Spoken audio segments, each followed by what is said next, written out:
That box was on the mantel an hour ago. It is beside your plate now. I think we have found ourselves a thief. The footman who moved that box has already confessed to Mr. Pruitt, your own solicitor. I did not touch it. You owe Miss Cole an apology, Father. Not to me, to her. That box was on the mantel an hour ago. It is beside your plate now. I wonder how it travelled. Lord Augustus Vane said this across the full length of the Eldridge House dining table, his pale grey eyes fixed on Harriet Cole with the particular cold assessment of a man who had decided before she ever sat down to dinner exactly what conclusion he intended to reach.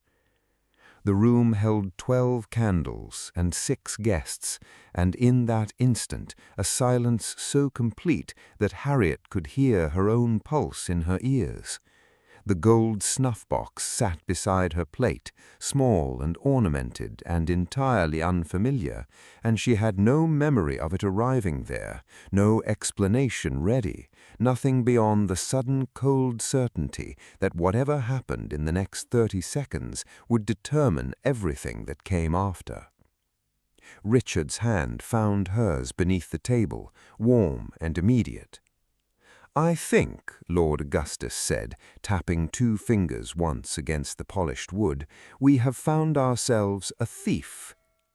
Harriet lifted her chin a fraction higher. She had learned, across 23 years of being underestimated by people who valued birth over character, that composure was the only weapon available to her in rooms like this one, and she deployed it now with the particular steadiness of a woman who intended to survive the evening with her dignity intact, regardless of what else she lost in the process. "I did not touch that box, your lordship," she said. Her voice did not shake. Lord Augustus's expression did not change. "Of course not," he said, with the particular flat courtesy that carried more contempt than open accusation ever could. To understand how Harriet Cole came to be seated at a ducal dinner table at all, one must go back 4 months to the spring afternoon she had nearly knocked Richard Vane flat in the doorway of her father's bookshop, both of them reaching for the same rare volume of poetry, neither of them aware in that first laughing collision that the other carried any rank at all. Richard had not introduced himself as Duke that afternoon. He had simply been a pleasant, easy young man with wind-blown hair and a genuine interest in the poetry he claimed, and Harriet had not learned his actual title until their 3rd meeting, by which point she had already decided she liked him considerably too much to let his rank frighten her away from continuing to like him. I remember the moment she learned it clearly, the 2 of them seated in her father's small back parlor, sharing tea while her mother pretended not to listen from the next room, when a neighbor had called him "Your Grace" in passing on the street outside, and Harriet had gone very still, setting down her cup with great care. "You might have told me," she said. "I might have," Richard agreed. "I confess I rather liked being simply myself for a while before the title arrived to complicate things. Most people change how they speak to me the moment they learn it. I find I have grown tired of watching that particular transformation happen in every new acquaintance's face." "I do not intend to change," Harriet said. "I am beginning to believe that entirely," Richard said, and something in his easy smile had carried even then the first quiet suggestion of how seriously he meant it. He had courted her properly across the following months, with a patience and a transparency that surprised her, calling on her father's shop with appropriate frequency, never once suggesting that her family's trade made her unsuitable for his attention, introducing her gradually to his wider circle with the particular careful pride of a man who genuinely believed the woman beside him deserved every introduction he could offer. His father had been a different matter entirely. Lord Augustus Vane, formerly Duke of Eldridge himself before ceding the title to Richard upon his own retirement from active management of the estate, had made his opinion of the match clear from the very first mention of it, in terms that left no ambiguity about his feelings regarding tradesmen's daughters who attached themselves to dukes. "She is unsuitable," he had told Richard, in terms Richard relayed to Harriet with visible reluctance. Not through any fault of her own character, perhaps, simply through the accident of her birth, which no amount of charm or genuine feeling can properly correct. Richard had defended her every time, with a steadiness that had only deepened Harriet's affection for him, but Lord Augustus's disapproval had remained a constant simmering pressure beneath the surface of their courtship, waiting, Harriet now understood with sudden and complete clarity, for exactly the kind of opportunity that had just presented itself across a candle-lit dinner table. Lord Augustus Vane had opposed the match from the beginning. Not subtly, not politely, directly. Harriet did not hear his first objection from gossip. She heard it from Richard himself, reluctantly, with visible discomfort. Richard stood in the bookshop that evening, one hand resting against the counter, jaw tense. "My father knows about us." Harriet already disliked the way he said it. "And," Richard exhaled slowly, "he believes you are unsuitable." Harriet went still. The word itself did not wound her. She had heard variations of it her entire life. Too common, too plain, too ordinary. But hearing it now, from the father of the man she loved, landed differently. She kept her voice level. "Unsuitable because..." Richard's mouth tightened. "Because you are a tradesman's daughter." Silence. The shop suddenly felt smaller, the air heavier. Richard continued. "He said it was not necessarily your character." A bitter pause. "Merely the accident of your birth." Harriet gave a short laugh, no amusement in it. How generous. Richard crossed toward her immediately. "Harriet." "No, let him speak plainly." She lifted her chin. "If he thinks me beneath his son, I prefer honesty to diplomacy." Richard stopped in front of her. His voice softened. "He does." There it was. No cushion, no gentleness. Truth. Harriet looked away, towards rows of books, towards familiar shelves, towards the life she had always known. She had spent years believing intelligence could bridge social distance, that dignity mattered, that character mattered, but aristocratic bloodlines had their own religion, and she was not born into it. Richard stepped closer. "Look at me." She did. His dark eyes held steady. "I told him he was wrong." Her throat tightened. "I told him," Richard continued, "that if he cannot see your worth, then his blindness is his own burden." That nearly broke her, because Richard believed it, entirely. No hesitation, no compromise. Harriet swallowed. "Your father will not stop." "No. Men like him rarely do." Richard gave a faint, humorless smile. "That, unfortunately, is true." She searched his face. "You understand what this means?" "Yes." "Do you?" Her voice sharpened. "Because this is not poetry in a garden, Richard." His expression shifted, serious now, completely. This is pressure. She stepped closer. This becomes whispers. Another step, judgment. Another, humiliation. Her voice softened, and eventually, pain touched her eyes, and resentment. Richard stared at her. No, you cannot promise that. Yes, I can. No, Richard, yes. The force in his voice stopped her. He stepped into her space, not aggressive, certain, grounded, his gaze locked onto hers. I know exactly what stands ahead. His voice lowered. I know what my father is. A beat. I know what society is. Another beat. And I know what I feel for you. Her pulse quickened.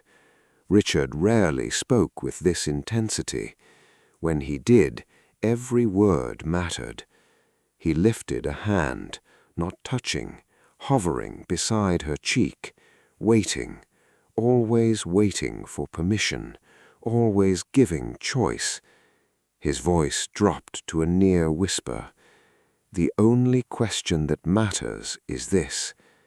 Harriet barely breathed. Do you want me to walk away? The question stunned her, because suddenly everything became simple.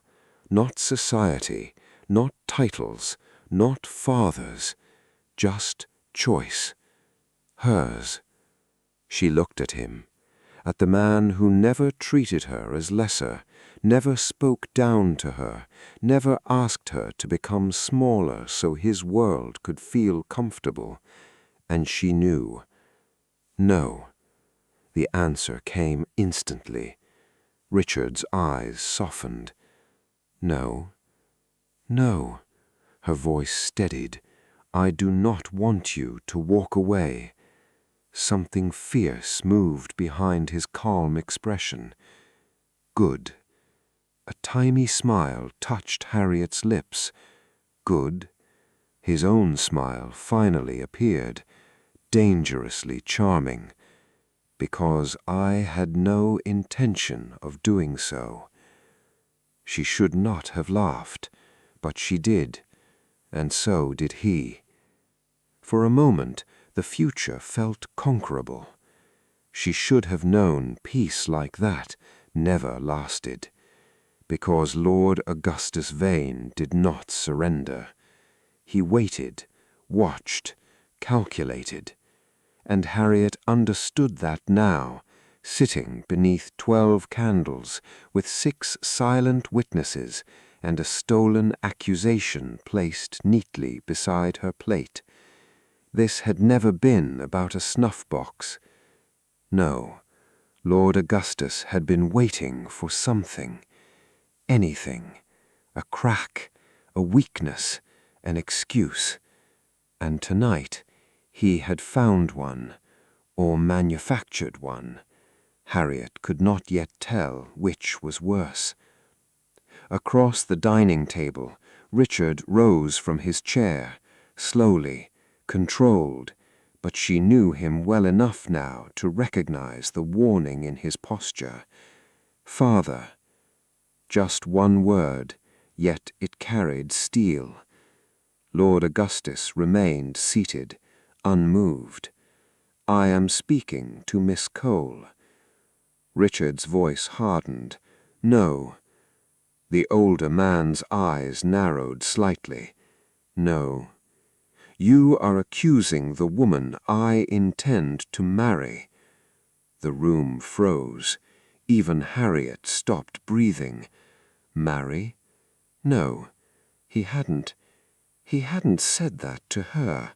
Not yet. Lord Augustus noticed her shock immediately. Interesting. Very interesting. His gaze moved between them, cold understanding settling into place. So, his voice flattened, it is more serious than I believed. Richard did not flinch. Yes. The older Duke leaned back. His eyes returned to Harriet, assessing, dissecting, as though deciding how deep to cut. Then he said the words that made the entire room turn to ice. "That is unfortunate." That is unfortunate. Lord Augustus said it so calmly that for a second the cruelty almost went unnoticed.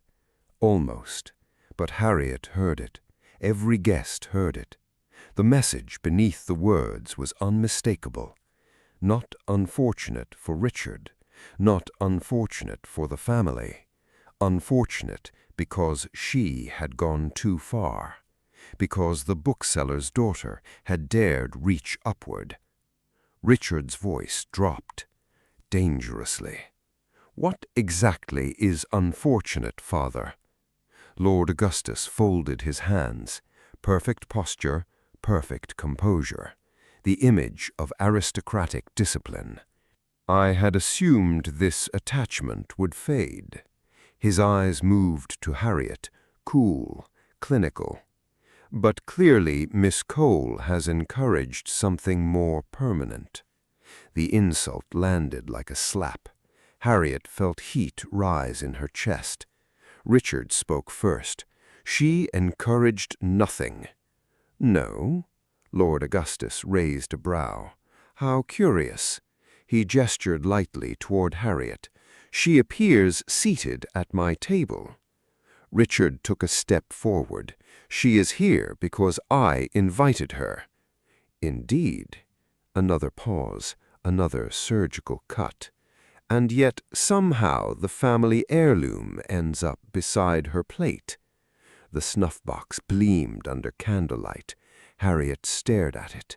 Then something clicked. A detail, small, but wrong, very wrong. Her pulse slowed, not from calm, from focus. She forced herself to think, observe. Her father had taught her that panic blurred details. Books had taught her something else. Truth often hid in the tiny inconsistencies no one bothered to notice. She looked carefully at the box. Gold, engraved edges, royal blue enamel, and her eyes narrowed. There. She lifted her gaze. For the first time since the accusation, her fear began turning into something sharper. Clarity. Lord Augustus noticed. His expression did not change, but his eyes sharpened. He expected panic, not analysis. Interesting. Harriet rose slowly from her chair. A few guests shifted uneasily. Richard immediately moved beside her, close enough to shield, not touching, but present, always present. Harriet spoke, calmly. "You believe I stole this?" Lord Augustus replied without emotion. "It is the most obvious conclusion." "No." She looked directly at him. "It is the easiest conclusion." A subtle reaction moved through the guests. Lord Augustus's eyes narrowed. Harriet continued, "You assume proximity proves guilt." She pointed at the snuff-box. "But if we are using logic," her silver gaze sharpened, "this accusation fails immediately." The older Duke leaned back. "Does it?" "Yes." She reached toward the box. Several guests visibly stiffened. Richard watched her carefully, trusting. Harriet did not open the box. She simply rotated it slightly, enough for candlelight to catch the underside. Then she asked, "May I?" Lord Augustus gave a stiff nod. Harriet lifted it, lightly, carefully, as though handling evidence, not treasure. Then she turned it so everyone could see. Her voice remained controlled. "This box was not on the mantel 1 hour ago." Lord Augustus's expression hardened. "No, it was in your right hand." Silence. A guest blinked. Richard frowned. Lord Augustus said nothing. Harriet continued, When dinner began, you set it beside your wine-glass. Now several heads turned, trying to remember. She pressed on. You tapped it twice during the soup course. Richard's eyes widened slightly, because now he remembered too. Harriet's voice sharpened, and during the second course, she looked directly at Lord Augustus. You moved it yourself. The room became very still. Lord Augustus finally spoke. And your point? Harriet lowered the box. My point, she paused, is that this clasp is broken. Richard's head snapped toward the box. Lord Augustus's expression changed, barely, but Harriet saw it. A flicker. That was enough. She pressed. The latch doesn't fully close. She demonstrated. Click. Release. The lid opened slightly on its own. Gasps around the table. Harriet's voice remained ice-calm now. If I had hidden this in my skirts, handbag, or gloves, she tilted the box, snuff would be everywhere. The guests looked. The carpet, the marble, nothing. No powder, no residue, nothing. Richard slowly turned toward his father. His face changed, no longer defensive, now dangerous. Harriet delivered the final blow. This box was not stolen. A pause. Then it was placed. Silence. Absolute silence. The accusation now hung in the opposite direction, not toward Harriet, toward Lord Augustus. No one breathed. Lord Augustus stared at Harriet, expression unreadable. Harriet stared back. No trembling now, no fear. Only truth. Then Richard asked the question that shattered the room, his voice low, controlled, terrifying. Father. A beat. Did you plant this? No answer. That silence said too much.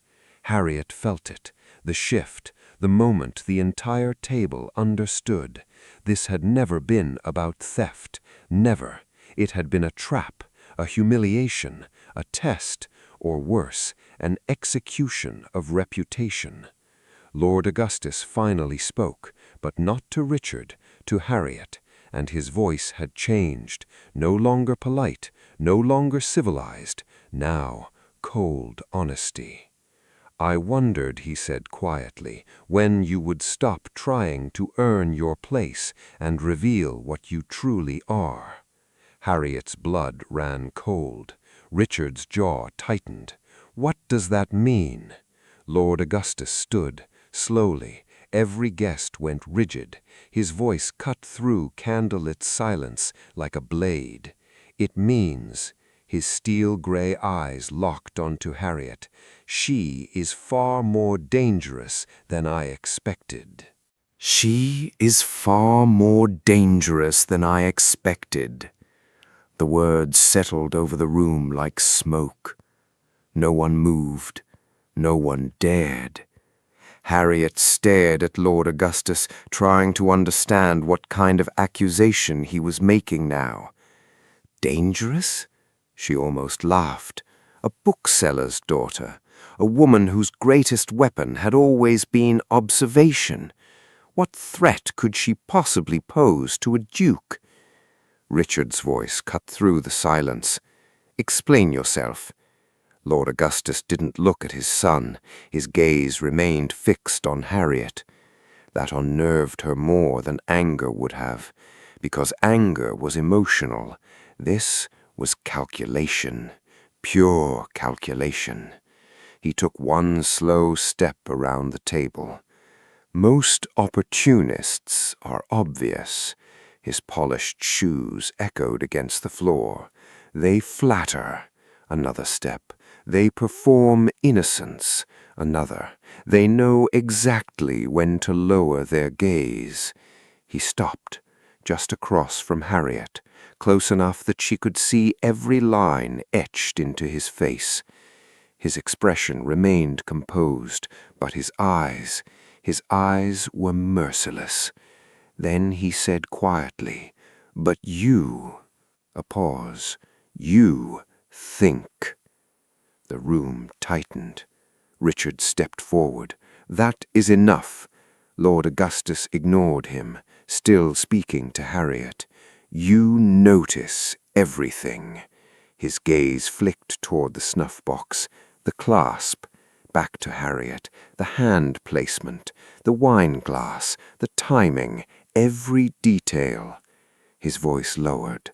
"That makes you dangerous." Harriet felt something cold move through her spine, because suddenly she understood. This was not about class anymore.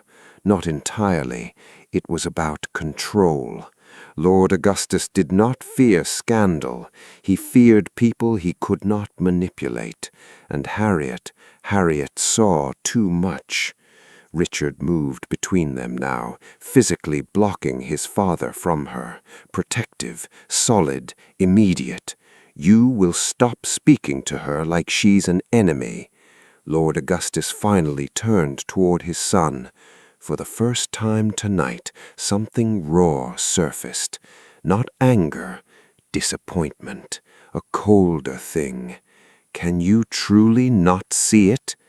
Richard's jaw hardened. "See what?" Lord Augustus gestured toward Harriet. "Strength." Richard frowned. "That is hardly a flaw." "No," his father's voice sharpened. "It is not." A beat. "That is precisely the problem." Silence. Harriet felt her pulse pound. Lord Augustus continued. "She is intelligent." Another beat. "Observant." Another. "Calm under pressure."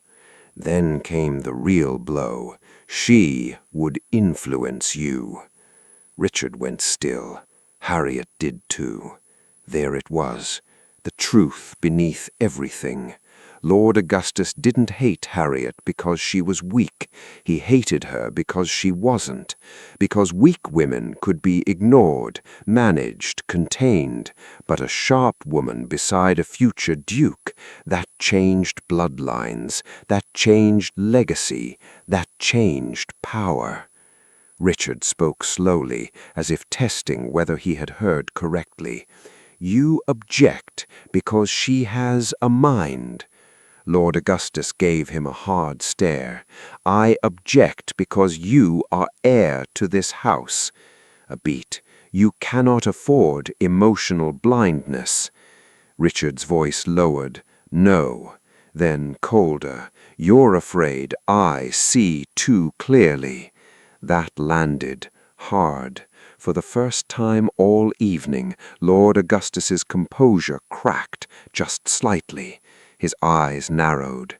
Richard stepped forward, every word now deliberate. "You didn't trap Harriet because you believed she stole from you." Another step. "You trapped her because you wanted to see how she behaved under public humiliation." Another. "You wanted proof."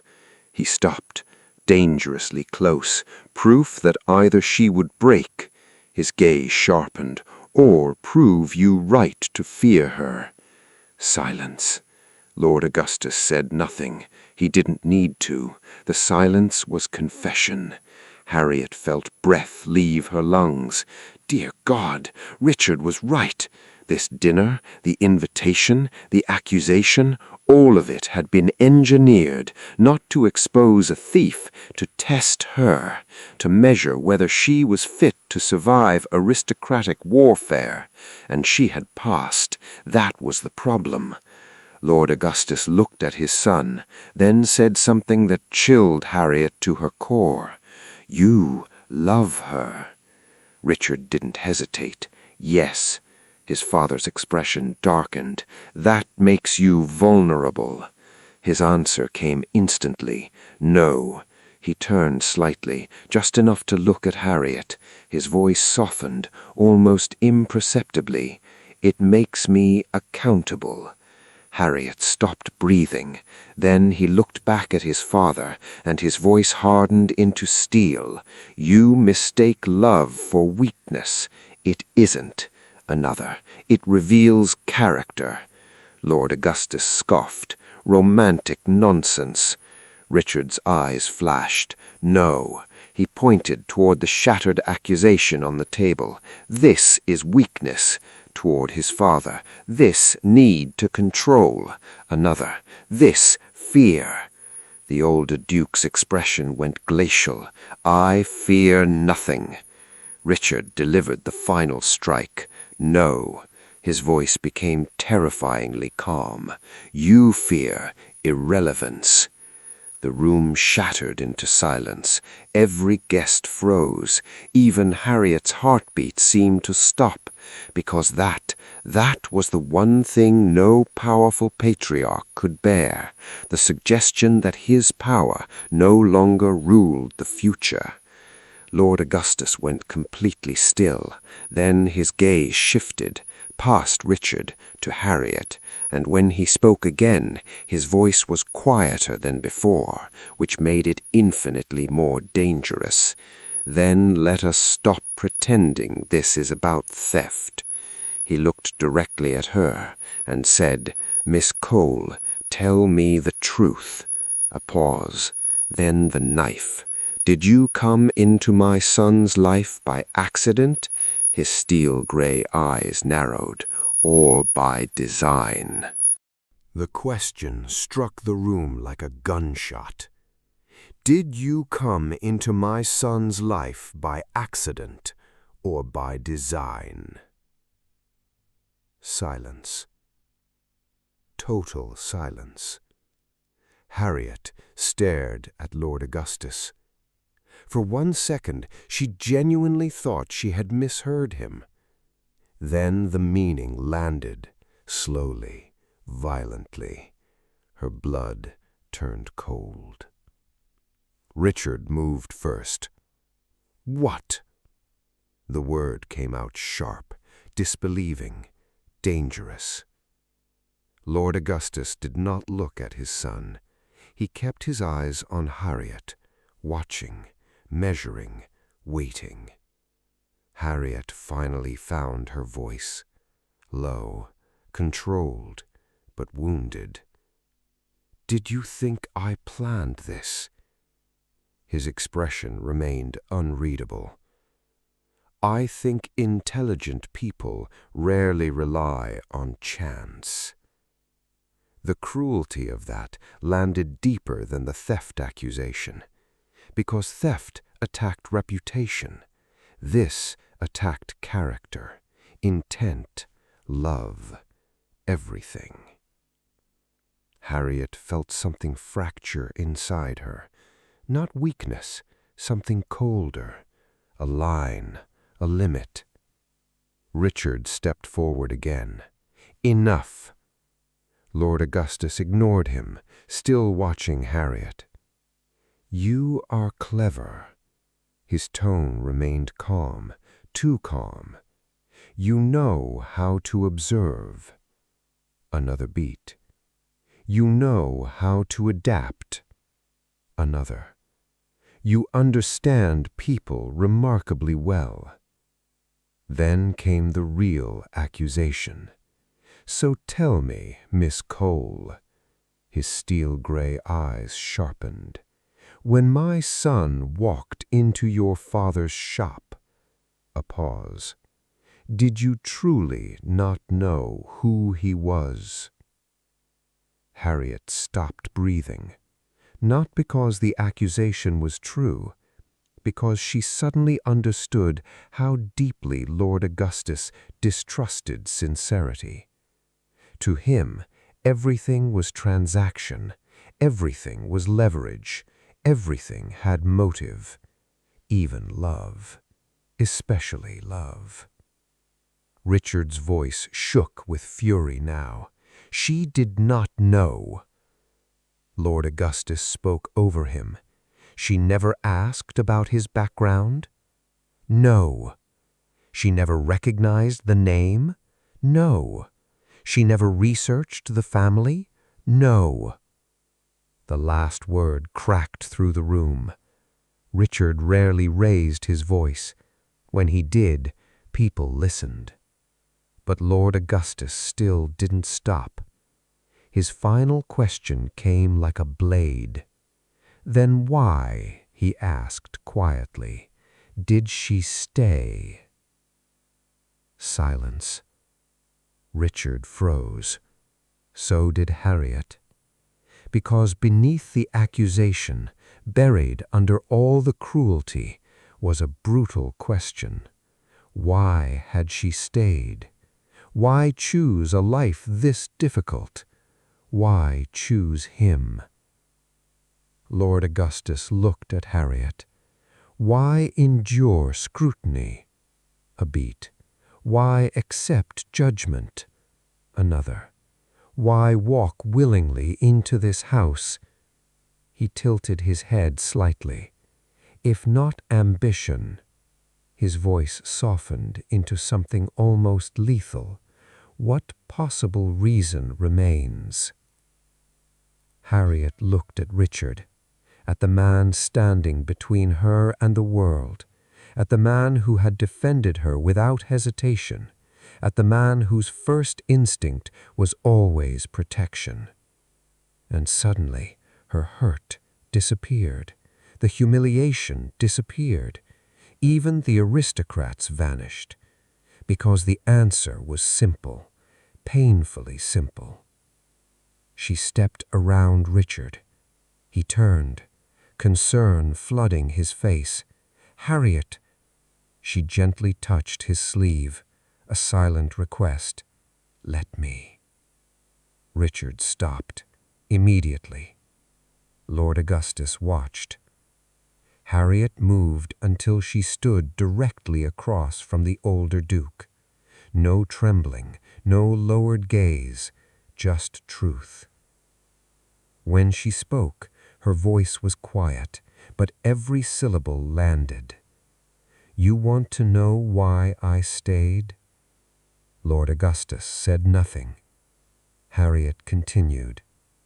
"At first," she exhaled softly, "I stayed because he made me laugh." A flicker moved through the guests, not the answer they expected. She kept going. "He listened." A pause. Truly listened. Her eyes glistened now, but her voice stayed steady. "He never spoke to me as though my thoughts were decorative." She looked at Richard, then back. "He asked questions because he cared about the answers." The room remained utterly still. Harriet's voice softened as she spoke. "When he learned I loved books," a tiny, painful smile touched her lips. "He returned 3 days later, having read my favorite author." Richard's expression changed, emotion breaking through anger. Harriet continued. "He remembered everything." A pause. "The tea I preferred."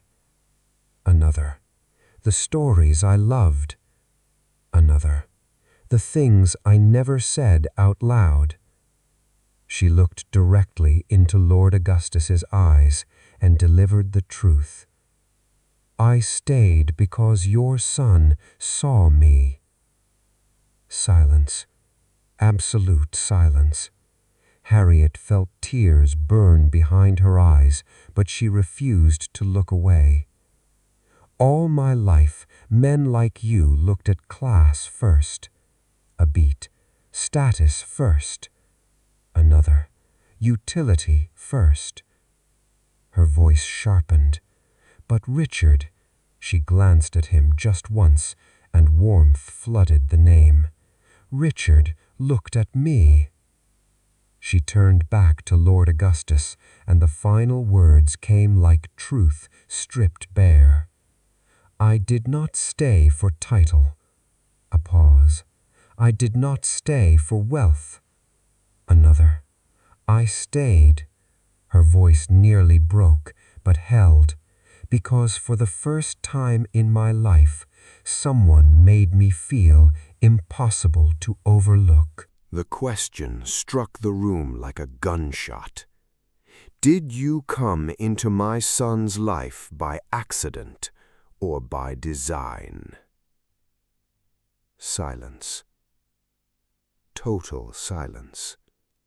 Harriet stared at Lord Augustus. For 1 second, she genuinely thought she had misheard him. Then the meaning landed, slowly, violently. Her blood turned cold. Richard moved first. "What?" The word came out sharp, disbelieving, dangerous. Lord Augustus did not look at his son. He kept his eyes on Harriet, watching, measuring, waiting. Harriet finally found her voice, low, controlled, but wounded. "Did you think I planned this?" His expression remained unreadable. "I think intelligent people rarely rely on chance." The cruelty of that landed deeper than the theft accusation, because theft attacked reputation. This attacked character, intent, love, everything. Harriet felt something fracture inside her. Not weakness, something colder, a line, a limit. Richard stepped forward again. "Enough!" Lord Augustus ignored him, still watching Harriet. "You are clever." His tone remained calm, too calm. "You know how to observe." Another beat. "You know how to adapt." Another. "You understand people remarkably well." Then came the real accusation. "So tell me, Miss Cole," his steel-gray eyes sharpened, "when my son walked into your father's shop," a pause, "did you truly not know who he was?" Harriet stopped breathing, not because the accusation was true, because she suddenly understood how deeply Lord... The words hit the room like thunder. The only one worthy of it. No one moved, not a breath, not a whisper. Even the candles seemed to burn more quietly. Harriet stood frozen, Richard's hand wrapped firmly around hers. Warm, steady, unshaking. Lord Augustus stared at his son, not angry, not yet. Something stranger, something colder. Disbelief, as though he had spent years preparing for rebellion, but never imagined it would come dressed as devotion. When he finally spoke, his voice had changed. Lower, sharper. "You would throw away generations of discipline." His eyes flicked toward Harriet. "For sentiment?" Richard didn't blink. "No." His voice remained calm, absolute. "I would preserve what matters." Lord Augustus gave a humorless laugh. "And what precisely is that?" Richard stepped forward, still holding Harriet's hand. "Character." A beat. "Integrity." Another. "Truth." His father's expression hardened. "You speak like a boy in love." Richard's jaw tightened. "No." His dark eyes sharpened.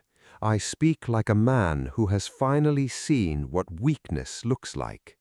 Silence. The guests sat like statues. No one dared intervene. Lord Augustus's gaze darkened. "Weakness?" Richard's voice became ice. "Yes." He gestured toward the dining table. "This performance." Toward the snuff box. "This humiliation." Toward the room. "This obsession with power over respect." Then came the killing blow. "You mistake fear for authority."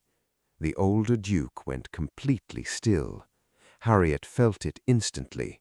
The temperature in the room dropped, because Richard had crossed the final line, not disobedience, not defiance, judgment. A son judging his father. Lord Augustus spoke with terrifying calm. "You are my heir." Richard answered instantly, "No." A pause. "I am your son." Another. And tonight those became two very different things. Harriet felt tears burn again, not from pain, from the unbearable force of what he was doing. He was choosing, openly, completely, without hesitation. Lord Augustus's voice dropped. "If you walk this path," a beat, "you may lose this family."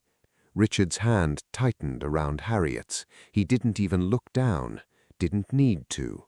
His answer came like steel. "Then let this family decide what it values." Silence. Lord Augustus looked at Harriet again, long, cold, assessing. Then, unexpectedly, he turned toward the guests. Every eye followed. He spoke to the room. "Leave us." Chairs shifted instantly.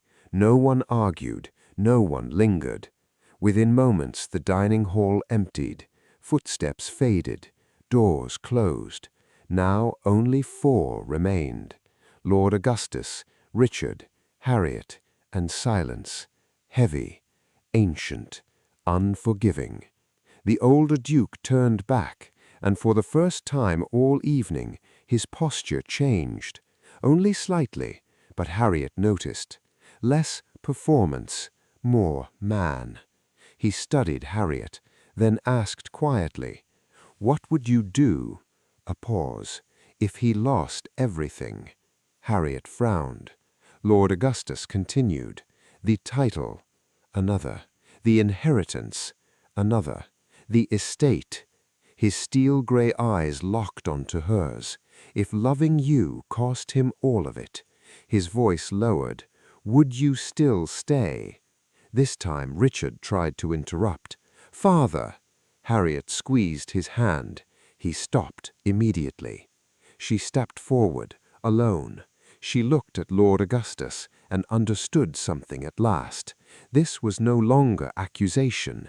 This was truth, his final test, not of cleverness, not of composure, of love. Her answer came without thought, because truth does not require rehearsal. "Yes." No hesitation. None. Lord Augustus stared. Harriet continued. "If tomorrow he had nothing," she looked at Richard, warmth flooding her voice, "nothing except himself." She turned back. "I would still choose him." Silence. Her voice softened. "Because the title was never the man." A beat. "The man was always the man." Richard exhaled sharply, emotion breaking through his control. Harriet smiled through tears, small, real. "And I fell in love with Richard." She swallowed. "Not the Duke." The room went still. Lord Augustus said nothing. Seconds passed. Then, slowly, the older man looked at his son, at their joined hands, at Harriet, at truth, and something shifted. Not warmth, not approval, but recognition. A hard truth, finally accepted. When he spoke again, the iron in his voice remained, but the cruelty was gone. Barely. "You are troublesome, Miss Cole." Harriet blinked. That was not what she expected. Richard almost looked confused. Lord Augustus continued. "You observe too much." A pause. "You speak too directly." Another. "You refuse intimidation." Then the faintest shift, almost invisible, but there. "And my son is unbearable around you." Richard stared. Harriet nearly forgot to breathe. Lord Augustus exhaled, a long, tired breath, as though surrender cost him an enormous thing. Then he said the words no one expected. "Good." Silence. Richard went completely still.